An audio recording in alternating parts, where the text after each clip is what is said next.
Ada beberapa bukti bahwa pinjol akan ditutup tahun 2025. Di sini saya mau kasih tahu buat teman-teman semuanya. Assalamualaikum warahmatullahi wabarakatuh teman-teman semuanya. Pada kesempatan video kali ini saya ingin membahas beberapa bukti pinjol itu akan ditutup tahun 2025. Ini menjadi video yang penuh riset, penuh cari materi terlebih dahulu, dan saya banyak risetnya, melihat beberapa situs, melihat beberapa berita dan yang lain sebagainya. Ini karena ada pertanyaan dari teman-teman semuanya yang DM ke Instagram saya, dan banyak yang komen, "Bang, bener nggak sih tahun 2025 itu pinjol bakal dibubarin?" Nah, di sini saya mau jawab pertanyaan itu, dan saya sendiri sudah mengumpulkan beberapa datanya ya. Tetapi saya sendiri tidak akan menyebutkan satu persatu data yang saya kumpulkan karena akan terlalu banyak, tapi saya ingin menyimpulkan saja dan menyederhanakan bahasa-bahasanya ya, biar teman-teman semuanya juga bisa memahami. Yang pertama terlebih dahulu.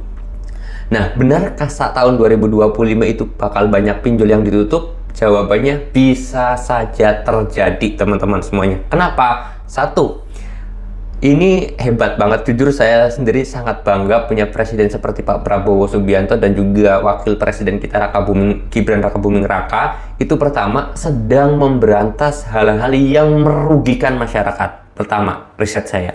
Contohnya, banyak sekali kasus korupsi yang sekarang ditangkap. Banyak sekali judul-judul yang sekarang ditutup situsnya. Terus kemudian yang melindungi judul ternyata juga ditangkap. Terus itu kan semua kasusnya adalah hal yang merugikan masyarakat.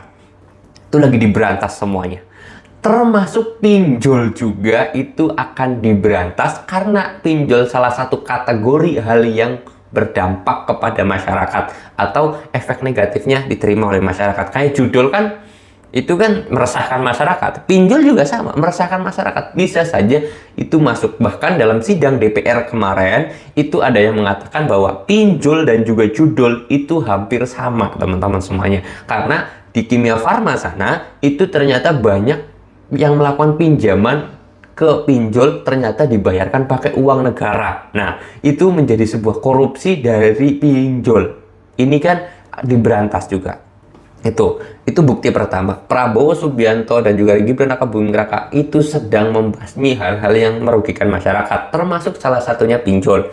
Lalu kemudian yang kedua adalah pengketatan ataupun peraturan yang semakin ketat terhadap yang namanya pinjol di Indonesia. Satu dari masalah suku bunga, terus kemudian yang kedua juga dari sisi pengawasan, terus kemudian yang ketiga juga dari sisi aktivitas, itu ternyata semakin diperketat. Ini tidak menutup kemungkinan bahwa nanti di tahun 2025 banyak pinjol yang tutup dan juga bangkrut, teman-teman semuanya. Itu bukti yang kedua.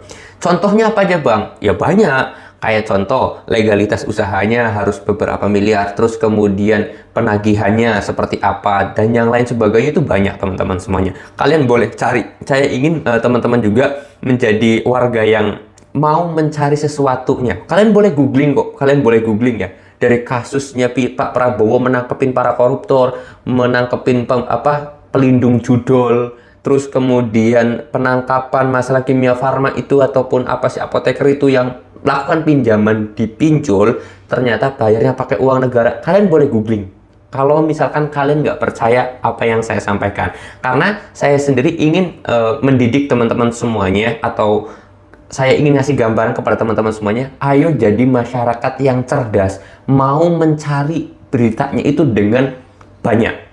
Informasinya itu nggak setengah-setengah. Kalian nggak percaya, boleh googling. Sekarang juga boleh googling. Bener nggak? Pak Prabowo itu sedang memberantas judul. Kalian cari, pasti bakal banyak sekali website yang memberikan informasinya. Kalian boleh cari itu ya. Terus kemudian yang ketiga adalah setelah pengetatan peraturan terhadap pinjol ini, terus kemudian yang ketiga adalah dari yang namanya banyaknya tragedi yang jadi korbannya itu masyarakat.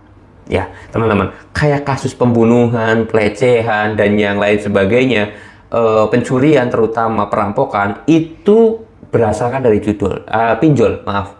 Nah, ini menjadi hal yang dilirik juga oleh pemerintah bahwasanya dalam pengawasan yang sangat ketat, karena dampaknya begitu besar, tidak menutup kemungkinan di tahun 2025 akan semakin sedikit pinjol yang beroperasi di Indonesia karena ya mau ditutupin juga gitu. Lalu kemudian yang keempat adalah Mas Gibran Raka Buming Raka, orang nomor 2 di Indonesia, itu memberikan nomor telepon pengaduan, teman-teman semuanya. Di akun Instagramnya dia posting. Nih, kalau kalian pengen tahu postingannya Mas Gibran Raka Buming Raka, kalian bisa menghubungi nomor telepon ini.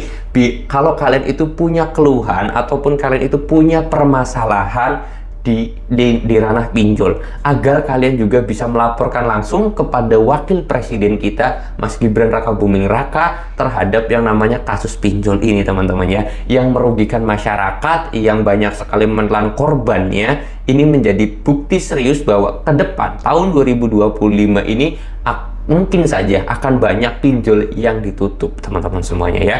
Ini menjadi salah satu buktinya. Nah, tinggal kitanya bagaimana saja meriset akan hal itu pertama, lalu kemudian menyikapi hal itu, dan yang ketiga, jangan pernah takut terhadap yang namanya pinjol itu sendiri ya. Karena ya bisa saja di tahun 2025 itu sudah akan hilang dan sudah akan dihapuskan, teman-teman. Oke, mudah-mudahan 4 bukti yang tadi saya sampaikan atau 4 berita yang saya sampaikan itu bisa dipahami teman-teman semuanya, dan kalian pun boleh riset, boleh cari sendiri, googling sendiri, telusuri sendiri bahwa apa yang saya sampaikan itu benar atau tidak.